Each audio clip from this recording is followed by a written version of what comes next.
Hey everyone, I'm back with an Epstein update. Today I'll cover Brad Karp, David McKillips, Madonna, Michael Jackson, and Michael Wolff. I'll also give updates on those I covered in previous episodes. First up today is Brad Karp, the former longtime chairman of the major law firm, Paul Weiss, who is mentioned extensively in the latest tranches of Epstein files released by the Department of Justice. Those documents include dozens of email exchanges between Karp and Epstein or Epstein's assistants, spanning from 2015 to 2019. This led to significant fallout. Brad Karp resigned as chairman of Paul Weiss shortly after the emails became public in the February 2026 release.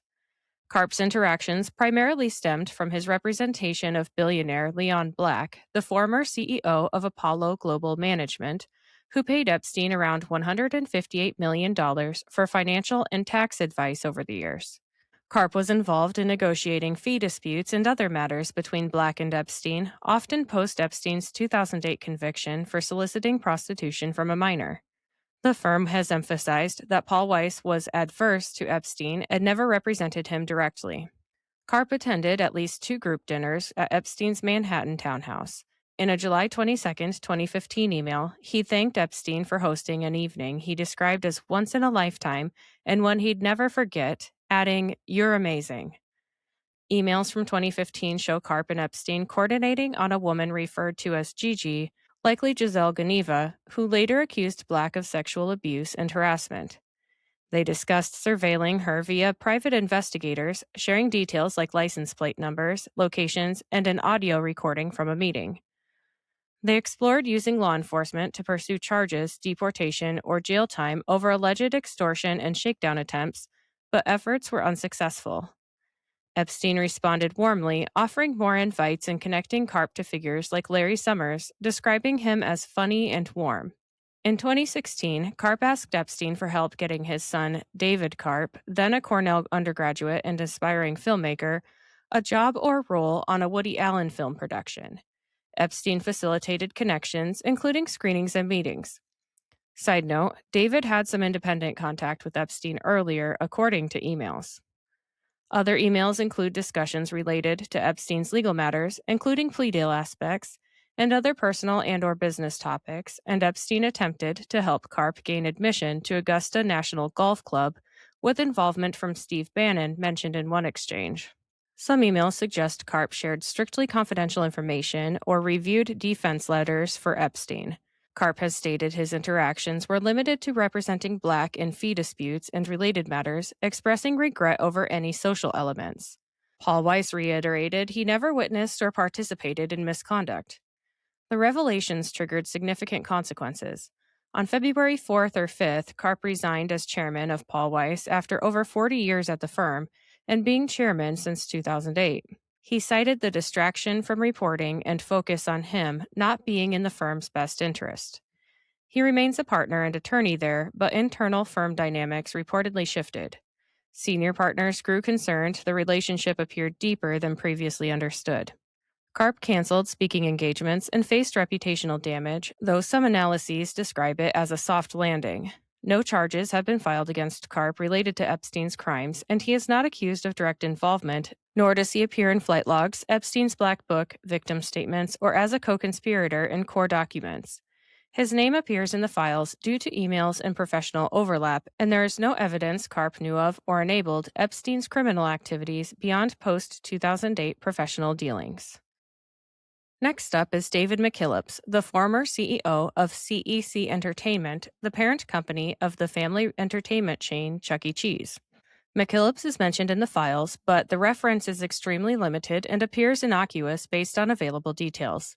His name shows up once, in which he is listed as a potential speaker for an event or conference referred to as FII, likely the Future Investment Initiative, a major international investment forum held in Saudi Arabia. Epstein had some tangential connections to FII-related networks or events through his elite financial and philanthropic circles in the 2010s, and his contacts sometimes included or forwarded lists of potential participants and/or speakers. The mention comes in correspondence linked to Epstein, possibly an email chain or list sent to or involving him, but there are no allegations of wrongdoing, no evidence of visits to Epstein's properties, no flight log entries, No masseuse list inclusion, no black book contact, and no accusations of involvement in any criminal activity. This single reference gained attention because McKillips announced his resignation on February 3rd, with Scott Drake, then CFO, stepping in as interim CEO and president. People on social media quickly connected the timing of his exit to the Epstein files mention, fueling speculation, memes, and conspiracy theories, but credible reporting and document context show no implication beyond the one speaker list appearance. There is no evidence of any direct interaction with Epstein, and the mention is purely incidental and non substantive. On to Madonna. The singer, born Madonna Louise Ciccone, is not documented as having any direct personal, social, professional, or criminal interactions with Jeffrey Epstein in the released Epstein files.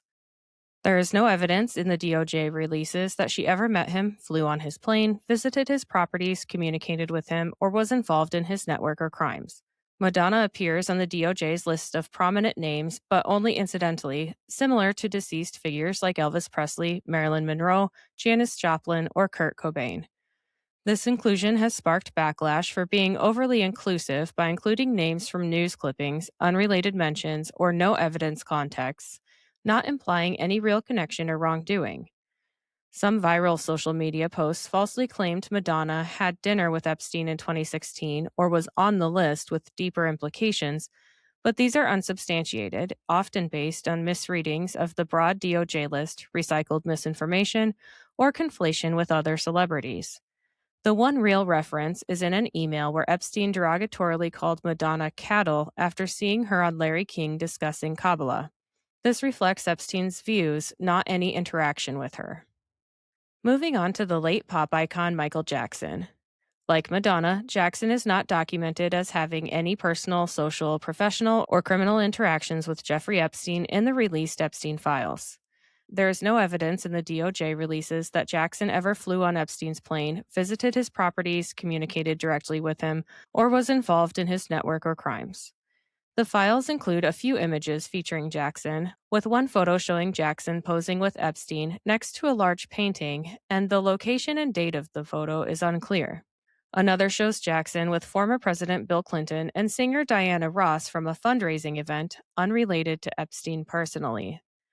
These are incidental inclusions in photo troves, likely from Epstein's personal collection or seized materials, showing social overlap in elite circles, but with no indication of deeper ties or meetings beyond possibly one brief encounter. In a 2016 deposition from Virginia Giuffre versus Ghislaine Maxwell, massage therapist Johanna Schoberg testified she met Jackson once at Epstein's Palm Beach mansion. She explicitly stated she did not perform a massage for him and described no misconduct or further interaction. No accusers, depositions, or legal filings in Epstein-related cases accused Jackson of participation in sex trafficking, abuse, or facilitation, and he is not labeled a co-conspirator or target.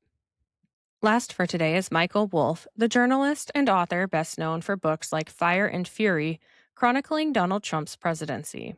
Wolff had a documented professional and source-based relationship with Jeffrey Epstein that has drawn significant scrutiny, particularly from Epstein file releases in late 2025 and early 2026, as Wolff used Epstein as a key source for his Trump-related reporting and books. He estimates recording around 100 hours of conversations with Epstein, primarily in 2017 to 2019, much of it focused on Epstein's long-standing relationship with Trump, whom Epstein described as his closest friend for 10 years, before reported fallout over real estate around 2004. Excerpts from these tapes, released via Wolff's Fire and Fury podcast and outlets like The Daily Beast, include Epstein claiming intimate details about Trump's professional life, including unsubstantiated allegations about his behavior with women, and even claiming the first time Trump slept with Melania was on Epstein's plane, the Lolita Express. Wolff has described Epstein as a valuable, if controversial, source who provided insight into Trump's world, and Epstein appeared interested in Wolff potentially writing his biography. The relationship is most visible through emails between Wolff and Epstein, released in batches by the House Oversight Committee and the Department of Justice. In the emails from the Trump campaign era in 2015 and 2016, Wolff alerted Epstein to potential media questions about their relationship during Trump's 2016 run, and Epstein asked for help crafting responses. Wolff advised letting Trump hang himself by denying ties, which could give Epstein leverage for PR benefit or to create a debt if Trump won. In October 2016, Wolff suggested Epstein could speak out against Trump to garner sympathy and help finish him. Emails from 2018 and 2019 include one in which Wolff forwarded Epstein a request to support writer Stephen Elliott, accused in the Shitty Media Men list, in a lawsuit framing it as challenging persecution in the Me Too climate. Epstein initially replied, "Tough," but the change shows Wolff enlisting Epstein's input. Other exchanges involved Me Too gossip and Epstein positioning himself as an advisor to accused men. In emails from 2019, Epstein claimed Trump knew about the girls and asked Ghislaine Maxwell to stop, per one message to Wolff. Wolff has said these things reflect Epstein's frustration with Trump's rise despite their shared history. Wolff has defended the exchanges as part of a source cultivation, ingratiating himself to extract information, while acknowledging emails can look embarrassing in hindsight. Critics have raised ethics concerns, accusing Wolff of blurring lines by acting as an unofficial advisor to Epstein rather than maintaining journalistic distance. Wolff has appeared on podcasts and given interviews explaining Epstein as a source who opened up about Trump, with no evidence Wolff knew of or participated in Epstein's crimes. Wolff is not accused of any involvement in Epstein's sex trafficking or abuse, and he does not appear in flight logs, victim statements, or as a co-conspirator. His name features prominently in the files due to the email volume and Trump focus, often in passing or third-party contexts. The fallout has been reputational. Trump has attacked Wolff, calling him part of a conspiracy with Epstein to harm him politically, and Wolff has faced backlash over source ethics. Now it's time to do an update on new information that has come out since my previous episodes, but first, let me tell you about my sponsors quick. Sometimes I get on a roll cleaning or gardening, and I need a boost but don't have time for a meal. Big Fork Brand's pork jerky is the perfect choice to keep my momentum, offering high-protein snacks for on-the-go energy boosts. Not only do they offer pork jerky, but they also make pork sticks, bacon sausage, bacon hot dogs, and burger and hot dog sauces. Products come in a variety of delicious flavors, including Thai green curry and maple and brown sugar for the meat options, and gangster and Chicago fire for the sauces. I personally think the original flavor of the pork jerky hits just right after tackling a big chore. It's a little salty and very flavorful. My discount code gives you 20% off your entire order, and it's currently the best deal available. Just visit bigforkbrands.com and enter in my promo code JADE, that's JADE, at checkout. Are you looking for a gift for a music lover, or maybe some apparel to show off your quirky side? Old Glory has you covered. With over 300,000 officially licensed items covering music, sports, entertainment, and pop culture, you're guaranteed to find the perfect item. They even have seasonal gear. My husband enjoys the Beatles and Led Zeppelin apparel, and I love the Billy Idol apparel. I even found items for my fellow plant enthusiasts. This family-owned superstore is known for their quality and customer service, offers free standard shipping on all orders, and orders are shipped the same day you purchase. My discount code gives you 15% off your entire order, and it's currently the best deal available. Just visit oldglory.com and enter in my promo code JADE, that's JADE, at checkout. Looking for a game-changing way to improve your health? Zevo Life is the world's most nutrient-dense whole plant, packed with over 50% plant protein, essential amino acids, fiber, and antioxidants. Harnessing the best nature has to offer, Zevo Life nourishes your body while driving your performance, vitality, and overall well-being. Each serving is a concentrated source of clean, well-balanced nutrition designed to support modern lifestyles, and just 1 teaspoon a day supports your gut, boosts energy, and promotes healthier skin and hair. It's no wonder that it's receiving rave 5-star reviews. Step into a healthier future with a 30% discount and a 30-day risk-free guarantee by visiting zivo.life and using my promo code. To support my show and to receive 30% off your entire order, enter in my promo code JADE, that's JADE, at checkout. All right, first up is the man formerly known as Prince Andrew, who, on his birthday, was taken into custody by Thames Valley Police on suspicion of misconduct in public office. This stems from allegations that he shared sensitive or confidential information, such as trade reports or other official material, with Jeffrey Epstein during his time as the UK's Special Trade Envoy, roughly from 2001 to 2011. He was arrested at a residence on the Sandringham estate in Norfolk, England, and police held him for about 11 hours before releasing him later that evening. He was released under investigation, meaning no charges have been filed at this time, and the inquiry remains ongoing, neither charged nor cleared. Police conducted searches at properties linked to him, including his former home, Royal Lodge in Windsor, with searches concluding recently. Officers have also interviewed or are questioning former protection officers about what they may have observed. This marks a highly unusual and historic event, the first arrest of a senior member of the British royal family in modern times, centuries according to some reports. It has intensified scrutiny on the monarchy amid the long-running Epstein scandal. Andrew Mountbatten Windsor has not commented publicly on the arrest itself in the immediate reports, and King Charles III stated that the law must take its course. As of the latest available information, the investigation continues, but no charges have been brought, and experts note that misconduct in public office is a broad, ancient offense that can be difficult to prove, often leading to lengthy inquiries. The core allegation involves emails from 2010, which show Andrew forwarded confidential reports from a Southeast Asia tour to aide David Stern, who then sent them to Epstein. Content includes investment opportunities, restructuring details on taxpayer-owned Royal Bank of Scotland, and internal management critiques. There is a separate claim in which a non-British woman, in her 20s in 2019, alleges Epstein trafficked her to the UK for a sexual encounter with Andrew at Royal Lodge, distinct from the Giuffre case.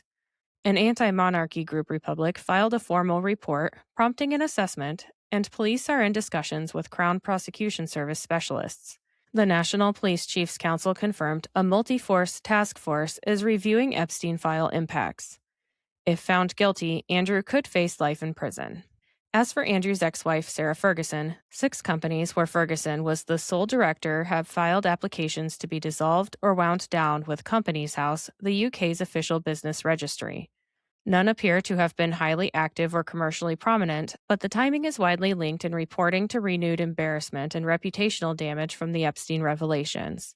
Several other charities had already cut ties or revoked her patronage in late 2025 over prior Epstein-related scrutiny. Next up is President Trump. The common myth out there is that he is mentioned 5,000 times in the files, proving deep criminal involvement, or that he was central to Epstein's crimes. However, most of the mentions are in news clippings Epstein kept, as well as unsubstantiated hotline tips, just like those found with Jay-Z and others. There is a false claim circulating about Trump and one of his golf courses in connection with Epstein, in which someone alleges in a hotline submission that a witness saw a sex trafficking operation at Trump National Golf Club in Rancho Palos Verdes, California, between 1995 and 1996. However, Trump did not own this property until years later in late 2002, and public records from the city of Rancho Palos Verdes confirmed this, making the claim chronologically impossible.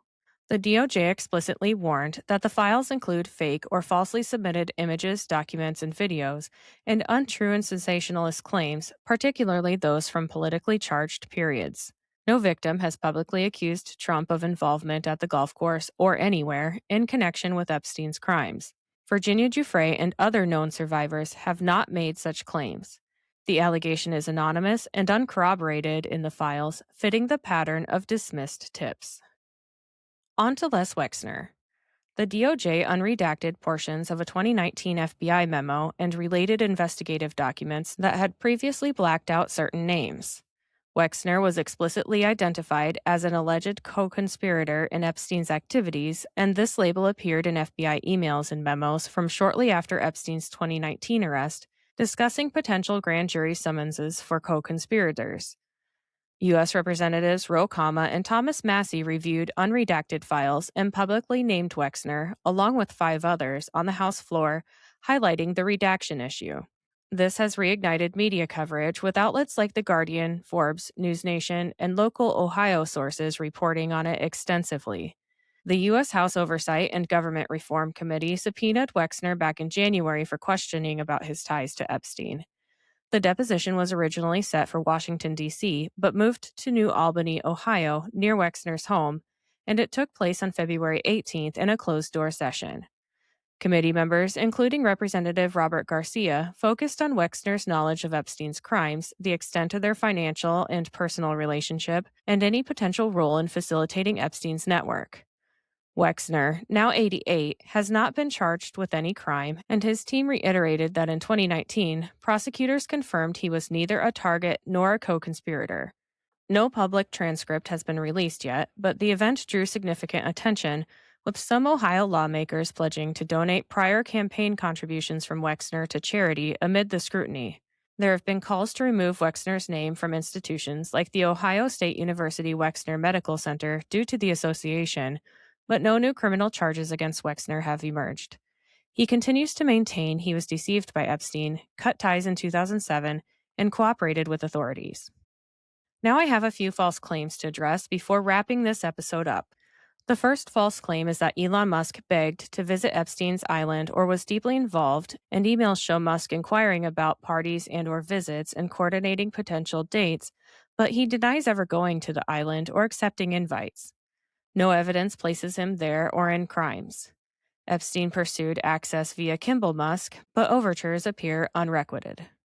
The DOJ found no substantial claims, viral fakes have been debunked, and no such content exists in the files. There are fake lists and AI images placing Jay-Z and Jeb Bush on Epstein's plane, island, or client list, but these are all fake.